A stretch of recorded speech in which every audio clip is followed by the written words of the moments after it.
Function follows form, but modern footwear is creating deformity.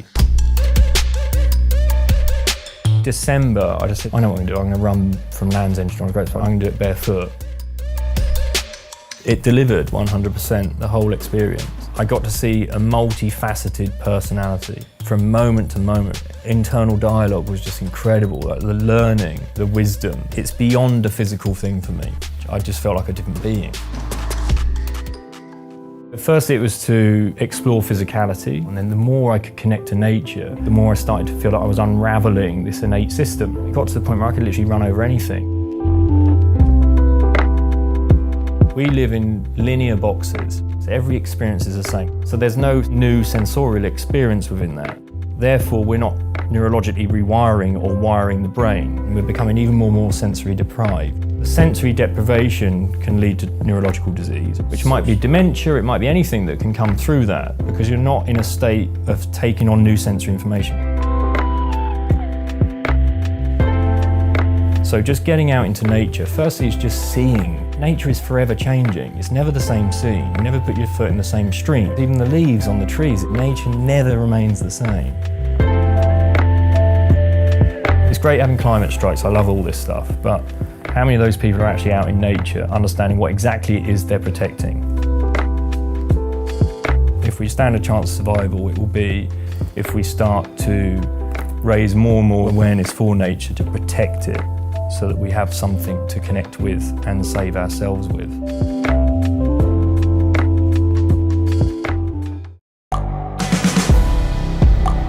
The world is changing. Inspiration is everywhere.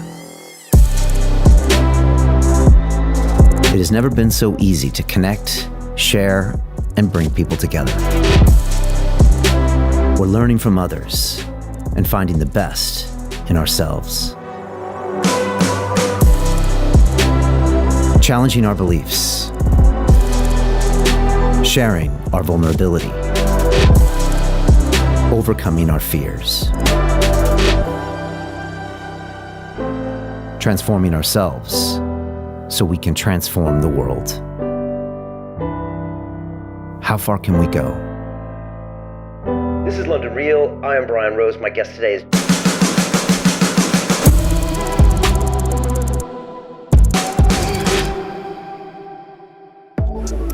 Tony Riddle is an expert in natural human movement. He thinks we need to connect back to nature the way we originally did as humans. And that's why he's just finished an incredible barefoot run the entire length of the United Kingdom, almost 900 miles. He did it barefoot, and he came back to talk about why he thinks this is so important. And Tony believes that you really need to get back and connect with nature and feel it, and he thinks it's the disconnection that we had that causes all of the problems that we have. So he's taken it back to an extreme. His house doesn't have furniture, his kids don't wear diapers, and he's really trying to find out how humans were originally supposed to interact with nature. And we also went on to talk about various psychedelic experiences. I know you're going to find Tony to be a very fascinating guy, so enjoy the episode. This is London Real. I am Brian Rose. My guest today is Tony Riddle, the British natural life-stylist, barefoot running pioneer, and endurance athlete. Your work seeks out ancient practices to reconnect us to our human biology, and your natural lifestyle coaching program teaches the necessity of breaking free from what you call our zoo environment in order to rewild our movement. You just completed running the entire length of the United Kingdom barefoot, an incredible 874 miles in 30 days, with a grueling 57 miles on the final day. Tony, welcome to London Real. Thanks, man. What an intro. Wow. Great to have you here. Big one. You know, I figure we might as well jump into this because this happened like 9 days ago. Still raw. Yeah, you're still raw, barefoot. Maybe before we get into the details, why do this in the first place? And when did this idea come to you? So, firstly, I was born the longest baby on record in Reading Hospital. Boom, that's the start of it. Okay. Which meant there wasn't enough room in the womb. I was late, like really late term. And then it just, human adaptation, I'd managed to curl my feet up underneath my armpits. And they'd taken on a deformity in that space of time. So I was compromised at that stage, being born. So I had to have plaster cast boots for the first 12 weeks. They'd have to be changed every week. Wow. Through that process, because of course, growing, it would have cut off circulation. So there was that. My mum then was traumatized by that, this thing. She had to keep going, getting it done. My dad was busy at the time, so there's a kind of that. There's a weave of that in there. Okay. And then I had to wear boots with a brace. So they would prise my feet open and then do the brace up, so it would start to turn my feet out into position. Wow. That's in the trauma of the event, I believe. It's kind of steered me where I've been coaching, I guess, and part of the lifestyle of being barefoot. I think trauma kind of guides us along a certain path, where he takes us by the hand. Wear those boots and that whole contraption as a kid? I don't think it's long. It's really just until, I guess, I was up to the stage where I was standing, I guess, and then it was just in the growth stage of it. So it's not like I had to have a frame or anything. It was just really early stages. Wow. But so your whole relationship with standing and being on your feet started with a bunch of artificial devices. It's like the real Forrest Gump, right? But my mum would say I had just such strong legs. She said it was just ridiculous. I was lying on my front. I was doing like hamstring curls with this brace, you know. Wow. And she said you were incredibly strong. So I think that's in the real seed or the acorn of the event. Okay. And then I've always talked about, right, I'm not ready for endurance yet. I'm not ready to do a really big thing. You know, I never felt old enough, do you know what I mean? And then How old are you now? I'm 44 now. And then I know in my 40s, I'd already thought, you know, I think I'm gonna run for Land's End on Groats, but we were already, you know, I had stuff developing. We had another child on the way, which is Tallulah. It's always, you know, you have another child, and we've got 3 daughters already. And then December, I just said, you know, I'm gonna go and do this. I'm gonna run. I know what I'm gonna do. I'm gonna run from Land's End to John Groats. I'm gonna do it barefoot. And there was a series of ceremonies that I did. And what flagged up for me was the boots that I wore as a child. Okay. And what type of ceremonies? Ayahuasca ceremonies and yeah. So psychedelic. So around about that time, so plant medicine. Okay. And then within it, one of them was very clear. It was like I saw my boots, and it was this message of lose the shoes. So I then put it out there, right, I'm going to do this run, and it's going to be about losing the shoes. And then what are the shoes, and what is being barefoot? Oh, it's a platform. Oh, I'm going to create a platform. What am I connecting to when I'm running barefoot? I'm connecting to the earth. So, okay, I need to, there's a bigger picture. Let's do a sustainability run. Let's make it about the environment and raise awareness for sustainability issues and the environment, and raise funds for, I think, 6 organisations and charities that we could put it out there, this bigger picture, bigger message. Okay. So at first it was to explore physicality and I think demonstrate human potential, because there's so much untapped there. I've worked with WIMS work and breath work and ice baths and just it's always surprising where you can go and where you can take the mind. And in movement, it's always been the same. I've been a movement coach for years, you know, and then we went down this path of living a natural lifestyle. And then the more I could connect to nature, the more I started to feel like I was unraveling this innate system. And I think barefoot running just became that. It got to the point where I could literally run over anything. And people were like, "What? How are you doing that?" And it's like, I'm tuning into what I'm doing. And the more I exposed myself to it, the more compliant and softer I became over terrain. So that's where it went. It went, right, let's explore the physicality, and now let's also raise awareness. That's kind of that's okay. Where the depth of it came When did you from. start barefoot running? I mean, you know, any kind of distance or playing with that whole... Well, I think as a kid, again, was the main part of it. Like we lived in a concrete existence. We lived in a village, and punctuated in amongst that, we'd go and play in a wreck.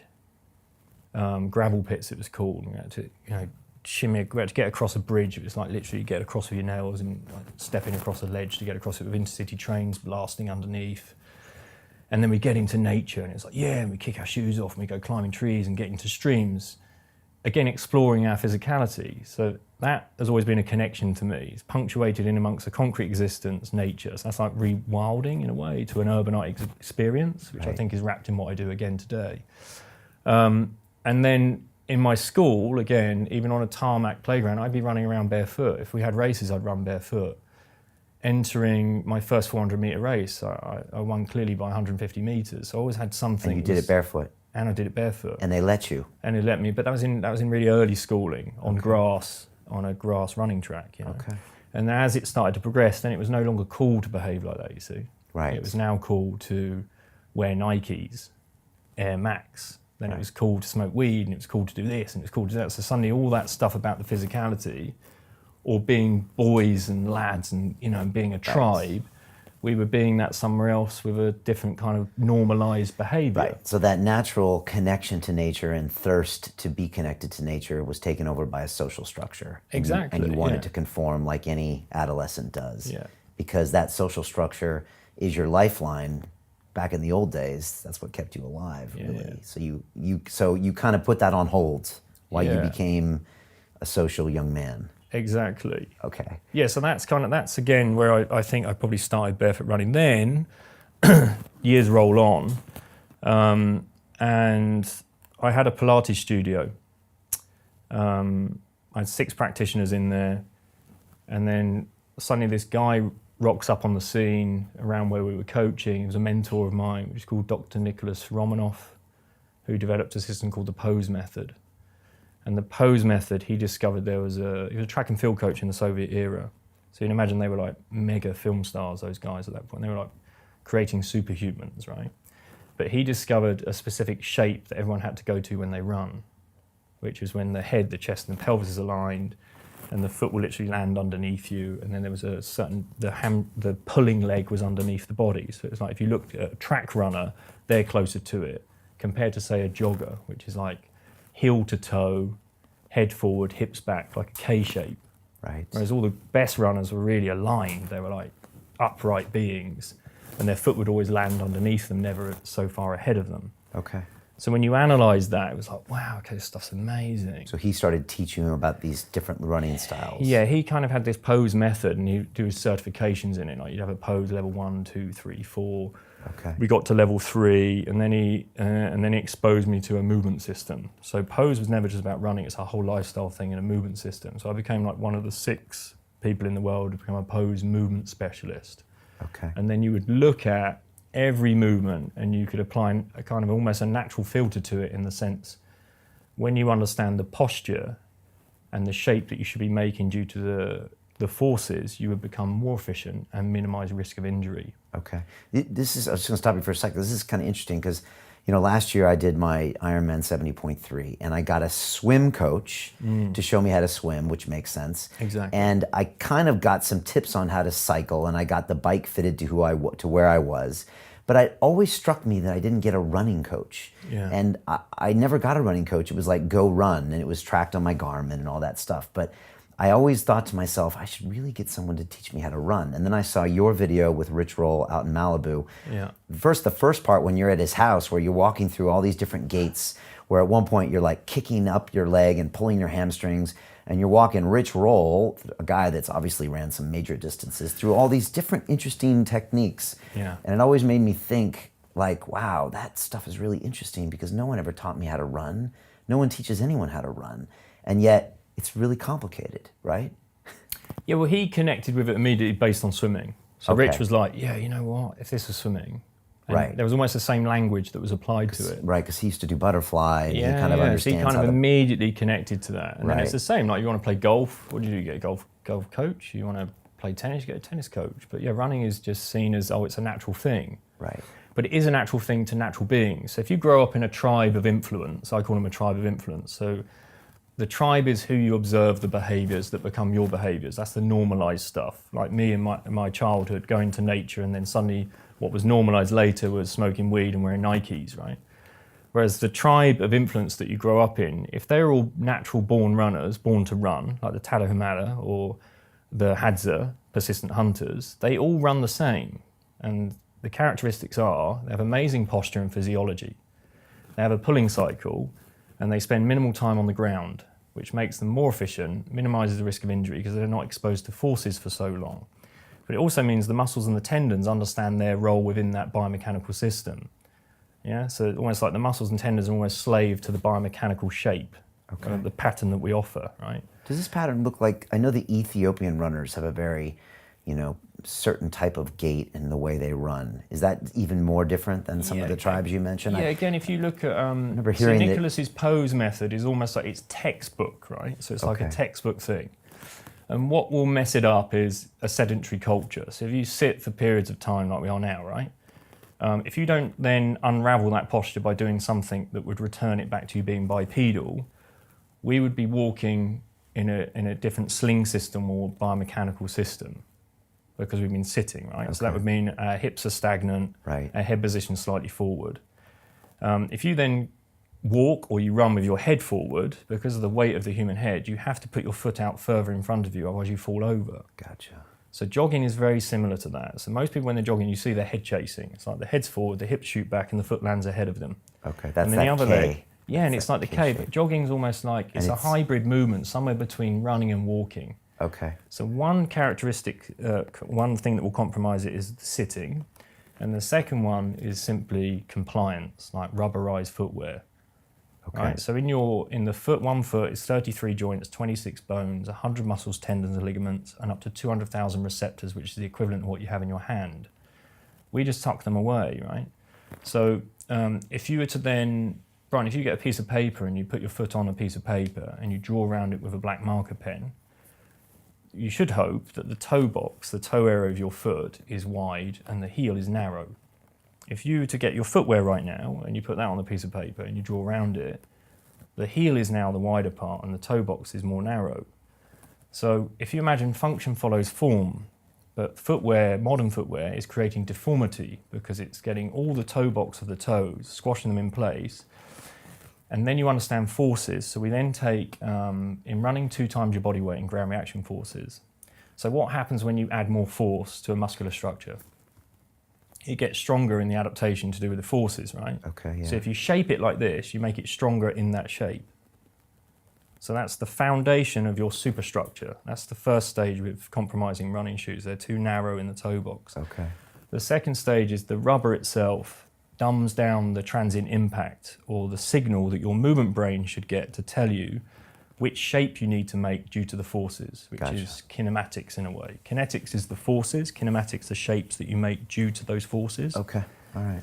So that then will enable you to land on areas of your feet you're simply not designed to load. Okay. And in running really is the heel. The heel is for walking. You have 3 rocking actions in your ankle. You have a heel rocker, you have an ankle rocker, and then you have a forefoot rocker. It's like 1, 2, 3. When we run, we should be using 2 actions, which is an ankle rocker and a forefoot. So you land flat-footed and then go onto the forefoot. Okay. And when you sprint, it's more forefoot. So it's like, and it just so happens that there's ground reaction force that's involved with running. There's like 1 times your body weight when you walk, 2 times your body weight when you run, and 3 times your body weight when you sprint. Okay. And there's like 3 rocking actions. It's like, And why shouldn't you hit your heel when you run? because you're just simply not designed to take forces there. It's a rocking action that's available for walking. Okay. And incidentally, it just means that then you'll spend longer time on the ground. So the ankle joint isn't designed to take force in that shape, and you redirect forces elsewhere. So I'd say the injury that's available from that is the knee. So the knee's the joint that will take the forces. So if the ankle can't offer its role of absorption, which is kind of the Achilles tendon and the plantar surface of your foot, if that's wiped out by heel striking, you have to redirect that force somewhere else. So 50% comes from the knee, 50% comes from the lower extremity. If I can't offer that from the appropriate angle, dorsiflexion that's available at that moment in loading, it will go into the knee. So yeah, major knee injuries are caused through running. Right? And if you have jogging, okay. And if you do run in a K shape, I'm guessing that shape by definition has inefficiencies as well. Well, yeah. So if my head's forward and my hips back, we've identified that the foot has to land ahead because otherwise you'll fall over. Right. So if I'm in a complete straight line like that, it means that it's the difference between my foot landing here and my foot landing here, right? So the time that I spend on the ground there is the inefficiency from going from the heel rocker to get to a flat-footed position, then coming off, when I could just be going flat and off, flat and off. So I'm literally just an object that's falling, and then I'm just changing support underneath it. The closest example would be like a unicycle. Imagine you've got 1 foot at the top, 1 foot at the bottom, and you just got to go on top and you just keep going in that direction. Right. So all you're doing is this with your feet. You just keep pulling your feet and you just keep falling. It's the most efficient thing there is. Okay. And that's what was enabling me to go and do 30 miles a day. I'd just be upright and just keep putting my feet underneath me. Okay, which made it much more efficient. Yeah, you're much more efficient, and again, because you're aligned with nature, so you align yourself with the correct shape, which helps you deal with the forces, which then helps you deal with the right muscle and tendon actions. Okay. So it has to be more efficient. But the other thing was breathing. So I'd work a lot with breath work. So I'd started taping up my mouth and just nasal breathing, and which meant to start with in training, I'd go from like 8-minute miles, and then I started taping, and that went to 10-minute miles. Right. And then over time, the aerobic threshold changed again. Yeah. And that started to creep in. So I got back down to 8-minute miles by nasal breathing. Okay. And I just stretched that aerobic threshold. I was told that nasal breathing was kind of an old way to train different cardio zones before you had like a Garmin. Because you know if you're nasal breathing, your heart rate has to be in a certain range. Exactly. Is that kind of what it was originally used for? Yeah, because otherwise if you start pushing your anaerobic and you know you start mouth breathing, then you're using other stores again. So if I want to remain aerobic, my primary source being oxygen, I just nasal breathe and just keep it there. And taping it stops you from going beyond that. Yeah, and for anyone training endurance, they try to really push you in the aerobic zone and build that up. That's what I was told to do for the Ironman. Yeah, so like Lydiard's work, Arthur Lydiard was a great, lauded as one of the great track and field coaches in New Zealand coach. And so he was taking, just in the 50s and 60s, he was taking average track guys and turning them into Olympians, like Peter Schnell and people like that. Okay. And it was all aerobic running, so it's like volume, but he had other programs in there about out and back, so it's about intensity. But he would have people doing like what Mo Farah does, he'd do like 100 miles a week, but all aerobic, right? Right. And you're stretching the aerobic zone, and that's where the term jogging came from. So he coined the phrase jogging. Okay. But it wasn't jogging as we know, changing the shape. It was just you basically keep it as an aerobic work. Right. And then he put that out to the masses. So everyone picked up then this term jogging. Okay. It was about aerobic running. And for people that don't know, how do you explain the difference between aerobic and anaerobic? Well, aerobic, again, using your primary source, which would be oxygen. And if I start going, so imagine one's oxygen and one's starved of oxygen. So this is, I'm efficient, I use oxygen. The other one, I've now stopped using oxygen, I'm going to start using other systems. So I have to start using other fuel, which is great short term. So say at the end of my runs, if I wanted to finish, then that's okay. I'll just burn off my stores and I'll do a sprint finish. Yeah. My breathing's like up here, and it's almost like a form of fight and flight that I'm going to go into, and I'll blow off all my stores. Doesn't matter, I'm done. But if you start blowing off stores too early, then you're in trouble, aren't you? That's almost like you hit the wall within your training. So things like sprinting, fighting, these are all anaerobic exercises. Yeah. Whereas these endurance sports should be more aerobic if you want to have any chance of competing. And I think in Rich's book, Finding Ultra, he said that in the very beginning, he struggled to train his aerobic. He would go out there and like try to run and try to go up a mountain, and he would get into anaerobic, and he had to really like slow himself down and pace it to build the aerobic zone, as opposed to not just go into the anaerobic. And exactly, and that's the endurance. Okay. It's being able to stretch that, and then you can be out there for longer. Why don't top track athletes take their shoes off? Why doesn't Usain Bolt take his shoes off? Well, track shoes are different anyway. Track shoes are pretty minimal. They're like, there's nothing to them and spikes. Right. What I'd like to see is the shape of them change, right? Okay, well, there's the heel change. Not the heel, just the shape of the toe box, because they're still quite narrow. Why are our toes, is it just an aesthetic thing? It's aesthetics, So it's just a meme. Somebody built a shoe that way and we kept it over actually, time. I think, because I work with Vivo Barefoot, which is like a shoe brand, that they're about creating foot-shaped shoes. So we have a foot-shaped foot. Unfortunately, shoes over time create a shoe-shaped foot. That makes sense, yeah. And, so you're born with a foot-shaped foot and then you become a shoe-shaped exactly. And foot. what's really interesting, when you look at, there's a shop in Hampstead, they sell kids' shoes right around the corner from the tube station, between that and Artichoke. Has kiddie shoes in the window. Okay. Have a look at the young kids' shoes, the really young kids, like the toddlers, they're wide. And you start to see, as the kids get a bit older, the shoes get more narrow. So we're actually conditioning the kids, which is no different to what the Chinese are doing by binding fit. We're literally just, and with Vivo Barefoot, they said you looked at shoe lasts. The lasts are the molds to make shoes, and they deliberately get more narrow as you get older, like for children. Okay. And it's aesthetic, so it makes the foot look more elegant within that pattern. That's strange. I know. If you look, I just bought a pair of like Gucci shoes the other day, and I looked at them, and they're really narrow. I know, and because it's that Italian look, but it's not very comfortable. Again, it's well, just, if you want to create a superstructure, what do you have to do? You have to look at the foundations, and you're an active guy, right? So we need to say, well, it's not about what I run in. So a lot of the time I say to people, look, it's not about, for me, it was never about running in Vivo barefoot or barefoot shoes. It's about living in them, because 80% of my day will be in footwear. So it's what I do throughout the day. I can't just imagine hunter-gatherers or the Tarahumara, they're like wearing compromising Gucci's throughout the day. And then they go, right, we're going to go barefoot running in persistent hunting now. Let's take them off, let's go barefoot running and expect a natural outcome. yeah. So it's throughout the day. It's that everyday habits within habitats that will either be nourishing and enable you to thrive or more compromising. That's the way I look at it now, Okay. And the extreme example of that is women's high heels, where it's even Exactly. more restrictive.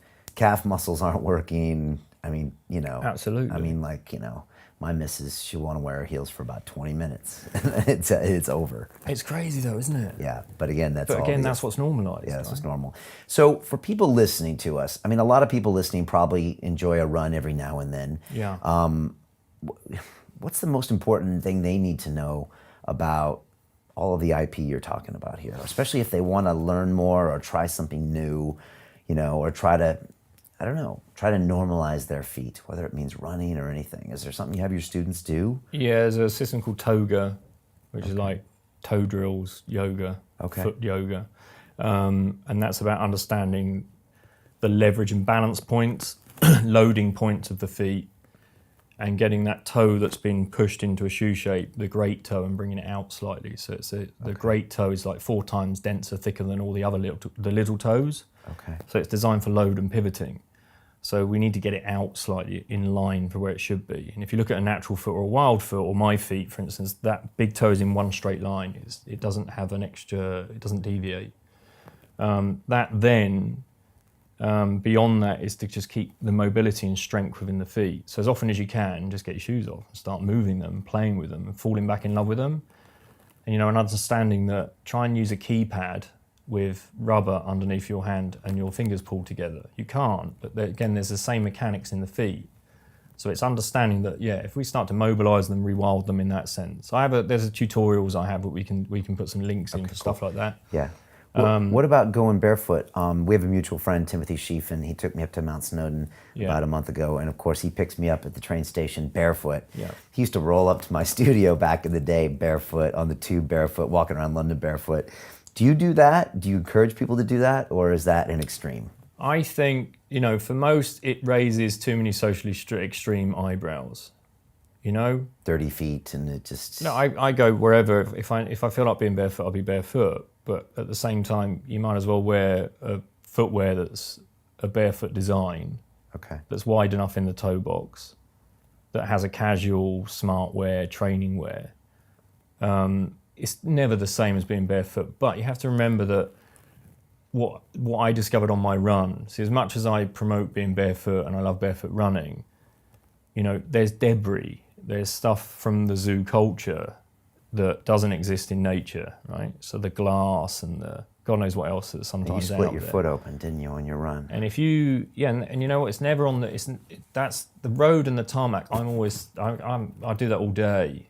It's just that stuff gets pushed into the grass verge. You go into the grass verge, you don't know what's lurking in there. Do you know what I mean? So that's where it's dangerous. That's what can be dangerous. But there's certain things that are said for being barefoot. Grounding, you've got microbiome. There's a sensory system there. There's a microbiotic system there, and there's a grounding element to it. There's so much more available from it. I think get out in nature. Like if you're on the heath, why wear shoes?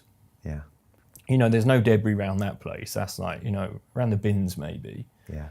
But then you're exposing yourself to something that's much deeper, which is, again, microbiome. There's the grounding experience of it. But we're a sensorial being, right? So our senses come alive from that. So if we look at, let's say, sensory genomics, which is a field about neuroplasticity in a way. right? We live in linear boxes, right? We survive in a linear box. Every experience is the same. We're going to go from this linear box into another linear box on a linear piece of transport into the next linear box, go and lie down on a bed, get up again, go and repeat the same process. So there's no new sensorial experience within that. Therefore, we're not neurologically rewiring or wiring the brain, which hence would be stagnation. If we look at that for neurological diseases, I think there's a big problem that amounts through that. Which that might creates be, other... Which might be dementia, it might be anything that can come through that, because you're not in a state of taking on new sensory information. Even down to our hands, everything is flat. You use screens, we use phones. Everything is the same linear surface, and we're becoming even more sensory deprived. So sensory deprivation can lead to neurological disease, right? So just getting out into nature, firstly, is just seeing, nature is forever changing. It's never the same scene. You never put your foot in the same stream, right? It's always changing. But it's the same as even the leaves on the trees. It's forever changing. Nature never remains the same. So one walk on the heath will never be the same. Yeah. So that's a new experience. I often believe in that. So I think, getting the shoes off and just experiencing everything through that sensory system. Then you can bring like Zach Bush's work in by looking at microbiome and what you can be absorbing through that as well. Okay. Do you suggest that people go slow?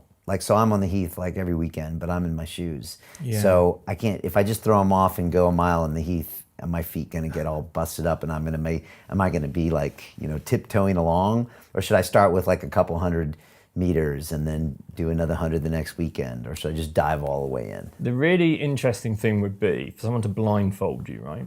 Okay. And walk you round on the heath.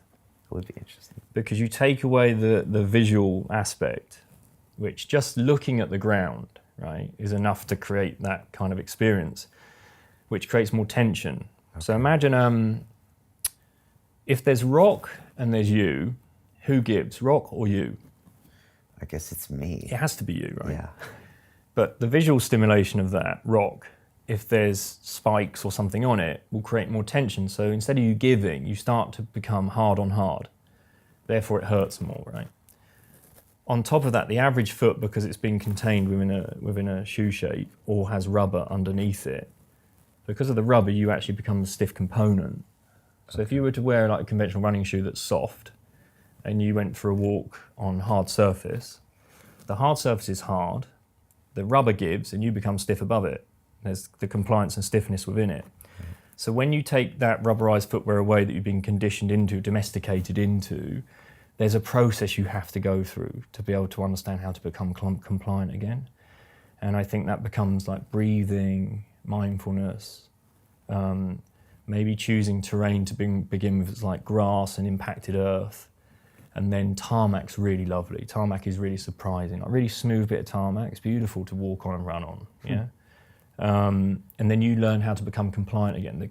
The thing is learning to become soft and compliant. If you work on hard surfaces, you've done a bit of Ido's work, right? So if you have a hard surface, how do you become compliant on that surface? You keep working on the surface and you have to become soft. And it's the same with being barefoot. You can literally run over anything if you can trust that innate system. We look at, we think the Range Rover is sophisticated, right?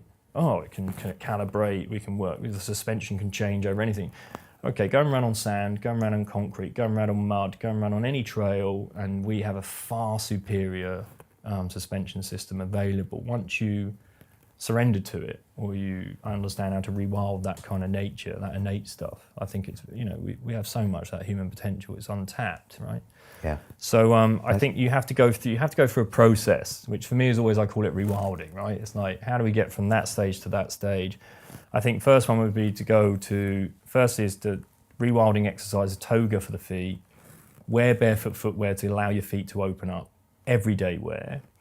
And then when you are in nature, just say the soft stuff, right, let's start with that because that's compliant, and then you can start to understand and then start to just play with different surfaces. And I think play is we lose sight of it. It's reps, counting reps and whatever, just stay within a playful state. Look at my kids, they just play all day, right? They don't go to school, they're unschooled, so they just literally play. They're in a state of play and they learn everything they need to learn from their environment through a state of play. So I think it's keeping it in that playful state will help as well. I look at running as not even a physical experience. It's way beyond that. It's like a spiritual social, playful. I enter other realms of it. I don't see it as, all right, okay, it's reps, miles, heart rate, blood pressure. I haven't worn a heart rate monitor in I don't know how long. You know, don't wear a Garmin, just go and play. That's an interesting way of looking at it. And again, you did a great video with Rich Roll where you were out on the trails, and I think Rich looked at your feet afterwards and he's expecting to see these big calloused, like bare feet, and they're not. They're actually quite these soft. Because they've had to soften. Right. You know, it's counterintuitive. It's complete, yeah. So, you know, you become desensitized by wearing footwear. It's the opposite, isn't it, to what we think. You create more sensitivity, which then you learn the skills to deal with the terrain through the senses.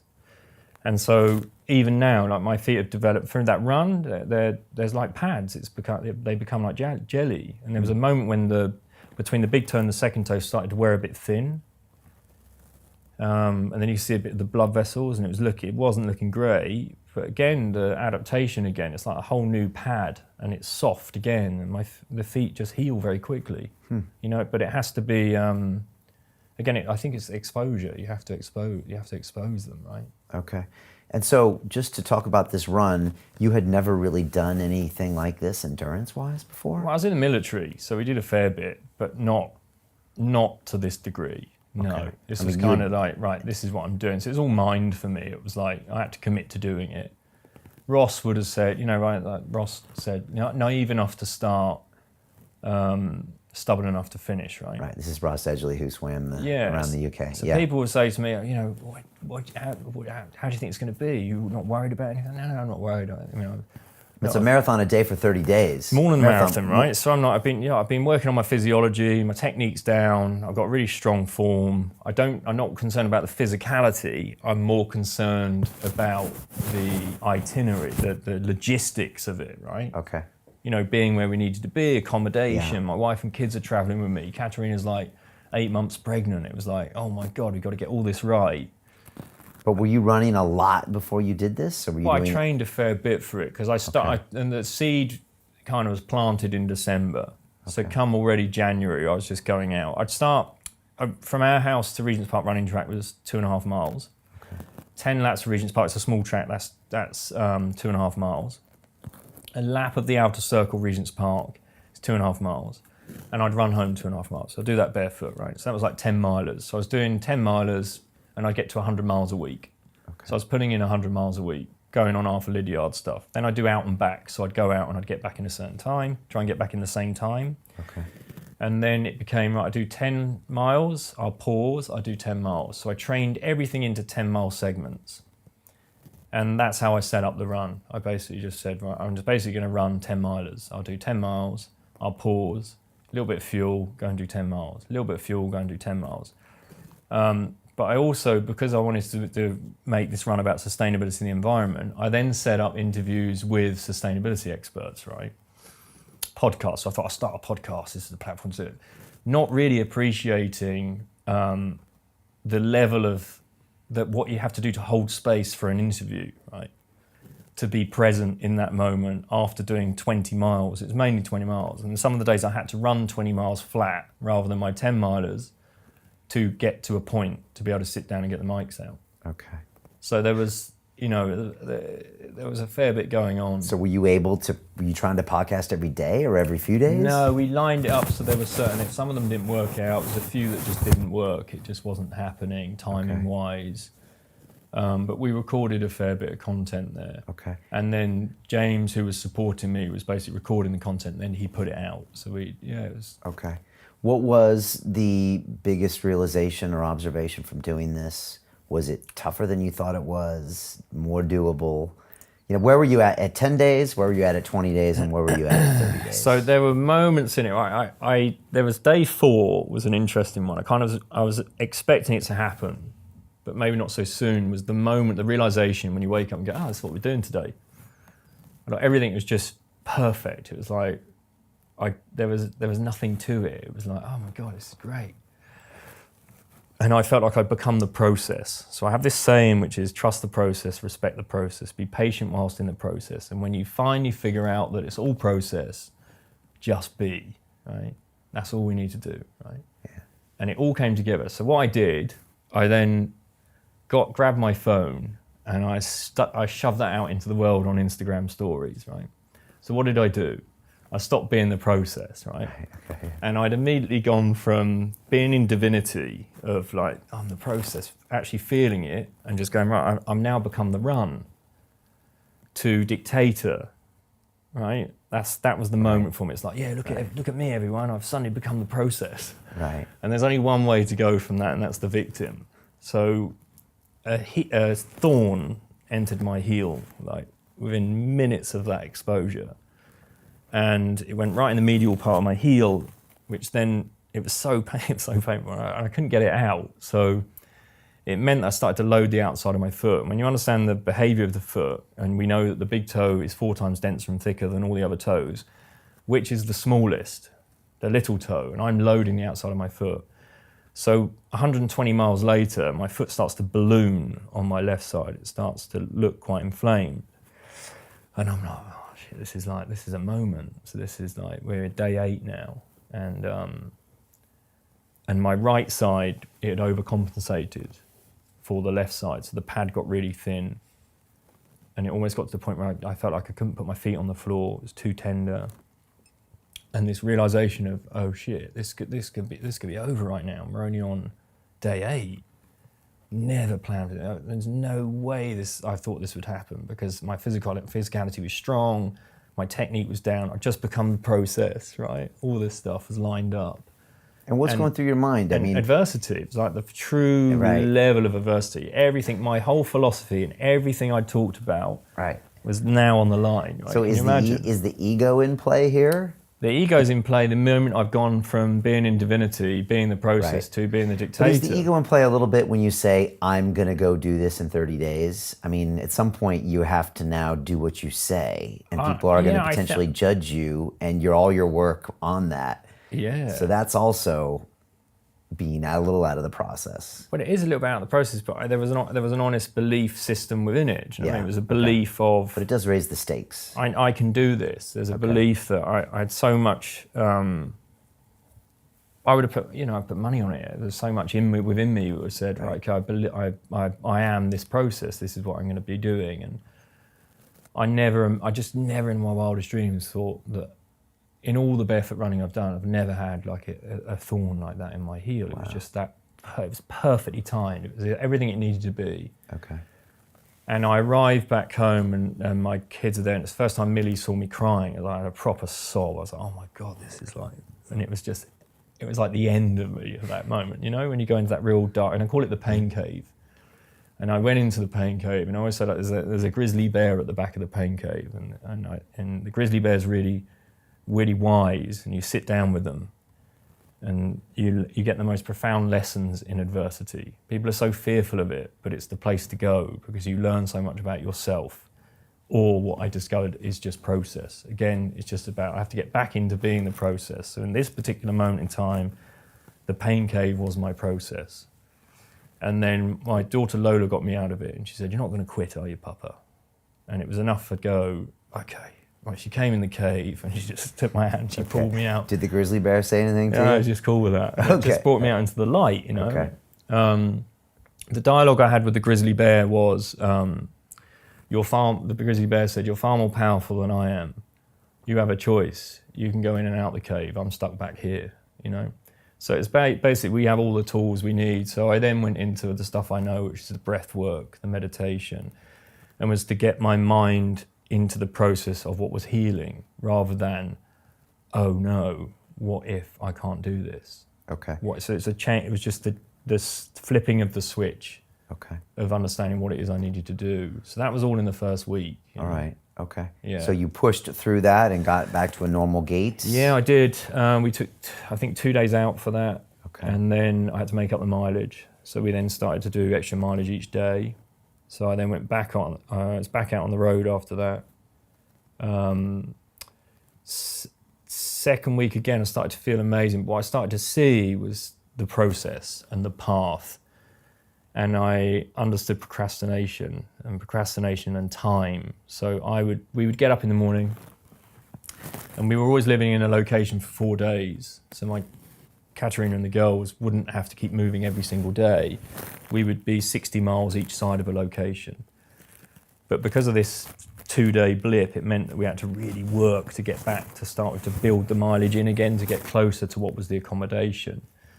And we'd leave super early. But some mornings like 5:30 in the morning, we get to the start point and I would start procrastinating. I'd be sitting there, I'm like, I'm going to have a tea, any food, have a bit of food. And James is looking at the watch and he's getting frustrated. And he's like, come on, Tony, we left this side. I said, look, I'll go when I'm ready, man. I'll go when I'm ready. And then I'd get my feet out and I'd put them out and then I'd stand up. And this one particular day, it all came together.